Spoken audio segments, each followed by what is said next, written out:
tous, bienvenue sur ma chaîne avec moi, Ivena. Jadi ini merupakan video pertama di YouTube channel aku, dimana YouTube channel ini aku pengen pakai untuk memberikan ilmu apa aja yang udah aku pelajarin selama aku belajar bahasa Prancis. Semoga bisa membantu kalian juga dalam belajar bahasa Prancis. Jadi kita bisa belajar sama-sama.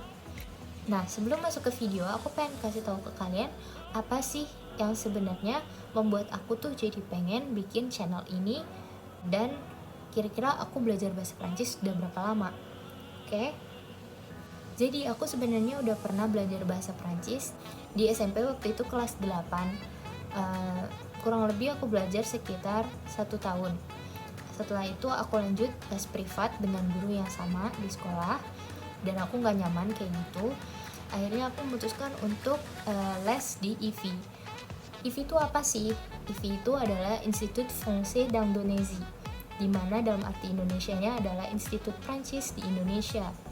Nah, IFI sendiri ini merupakan lembaga publik Prancis yang terikat pada Kementerian Luar Negeri Prancis yang bertujuan untuk mempromosikan budaya dan bahasa Prancis di luar negeri. Di sana aku belajar selama kurang lebih 2 tahun, dan digabung sama aku belajar di sekolah waktu SMP, total kurang lebih 4 tahun. Setelah aku belajar itu, aku memutuskan untuk fokus UN waktu SMA dan berhenti belajar bahasa Prancis secara intens sampai sekarang. Jadi kurang lebih hampir 4 tahun juga aku nggak nyentuh bahasa Prancis, belajar secara benernya. Cuman sekadar dengar lagu dan segala macamnya aja. Dan menurut aku itu kurang. Maka dari itu aku bikin video ini supaya aku belajar lagi dan aku bisa sharing ke kalian apa aja yang udah aku pelajarin supaya kita bisa belajar sama-sama. Aku udah lama banget gak belajar bahasa Prancis, jadi kemungkinan untuk salahnya ada dalam pronounce kata-kata maupun kalimatnya. Jadi harap dimaklumi karena kita sama-sama belajar. Dan untuk kalian yang tahu benernya kayak gimana, bisa kalian share di kolom komentar ya. So, without further ado, let's start learning. Oke, jadi dalam belajar bahasa itu, kalian yang pertama kali harus pelajarin adalah tahu bagaimana melafalkannya, cara pelafalannya. Di bahasa Prancis sendiri, untuk abjadnya itu sama, totalnya ada 26 kayak abjad di Indonesia, yang biasa dikenal sebagai alfabet Roman. Nah, bedanya apa? Bedanya pasti ada di pelafalannya. Jadi jumlahnya sama, bentuknya sama, cuman ada yang beda di pelafalannya, dan itu bedanya beda banget. Selain kalian juga harus belajar abjad, tentunya dalam belajar bahasa yang kalian harus pelajarin itu aksen di bahasa Prancis dan juga kombinasi huruf. Tapi di video kali ini aku bakal lebih ngebahas apa sih jenis aksen-aksen dalam bahasa Prancis yang perlu kalian ketahui sebelum belajar bahasa Prancis. Oke, kita mulai belajar dari apa aja jenis-jenis aksen dalam bahasa Prancis. Nah, aksen dalam bahasa Prancis disebut sebagai diakritik, atau bahasa Indonesianya diakritik.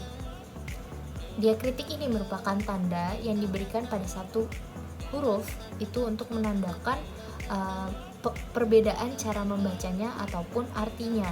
Nah, untuk jenisnya sendiri itu ada 5. Yang pertama ada akson aigu, yang kedua ada akson grave, yang ketiga ada akson circonflexe, yang keempat ada cedi, dan yang terakhir ada trema. Yang pertama mau kita bahas itu adalah akson aigu. Ini merupakan aksen lengking yang digunakan pada huruf E. Jadi pada saat melafalkan huruf E itu kita bacanya kayak kita mau melafalkan lele, jadi E. Yang kedua ada akson grave. Nah, ini merupakan aksen berat yang digunakan pada huruf A, E, dan U. Sebenarnya aksen ini digunakan untuk huruf-huruf yang kemungkinan dia memiliki arti yang berbeda tapi hurufnya sama. Kita kasih contoh huruf A.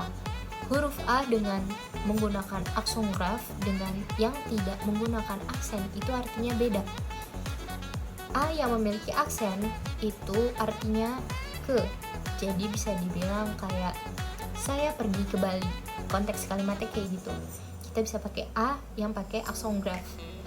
Sedangkan A yang tidak menggunakan aksen itu artinya punya. Contoh kalimatnya adalah dia memiliki atau dia mempunyai mobil. Konteksnya kayak gitu. Jadi beda banget. Yang kedua, kita ambil contoh U. Dalam bahasa Prancis, O dan U itu dibacanya digabung jadi U. Dimana U ini ada dua, yang menggunakan aksograf dan tidak. Yang menggunakan aksograf artinya di mana. Kayak kita lagi menanya, di mana ya toilet di dekat sini? Di mana ya pasar di dekat sini? Lebih pertanyaan posisi di mana. Yang kedua, tanpa aksen. U yang tanpa aksen ini artinya atau. Beda banget juga. Yang ketiga ada akson sirkumfleks. Nah, akson sirkumfleks ini bentuknya kayak atap rumah segitiga. Nah, akson ini biasa digunakan pada huruf A, I, E, O, dan juga U. Yang keempat ada sedi, di mana sedi ini biasanya digunakan pada huruf C yang memiliki ekor. Jadi dia kayak punya ekor gitu. Kita sebut sebagai C sedi. Jadi C yang punya ekor. Kenapa dia punya aksen? Kalau misalkan dia di satu kata, kemudian dia memiliki ekor, C udah nggak dibaca sebagai C, tapi dia dibaca sebagai S. Yang kelima adalah trema. Nah, trema ini merupakan aksen yang biasa digunakan pada huruf E, I, U, dan Y. Di mana trema ini diberikan pada satu huruf untuk menandakan bahwa huruf itu harus dibunyikan, harus dilafalkan. Kita ambil contohnya adalah naif. Nah, naif yang menggunakan aksen trema ini dibacanya naif. Naif. Sedangkan kalau dia nggak menggunakan aksen, dia dibacanya menjadi nef. Nef. Beda banget. Kenapa beda? Karena dalam bahasa Prancis A ketemu I itu dibaca E. Jadi dia berubah jadi huruf E. Sama kayak O ketemu U, dia berubah jadi U. Nah, sekarang kalian udah tahu kan diakritik itu apa dan jenisnya apa aja, penggunaannya di mana aja. Tentunya kalau kalian mau belajar bahasa asing, kalian harus sering-sering pakai dalam kehidupan sehari-hari supaya nggak lupa dan juga kalian bisa lebih fasih lagi dalam melafalkannya. Karena itu kan bukan bahasa ibu kita. Sekian video hari ini, semoga bermanfaat. Jangan lupa untuk subscribe, like, comment, dan juga share ke teman-teman kalian supaya mereka bisa ikut belajar bahasa Prancis juga. Au revoir et bonne chance!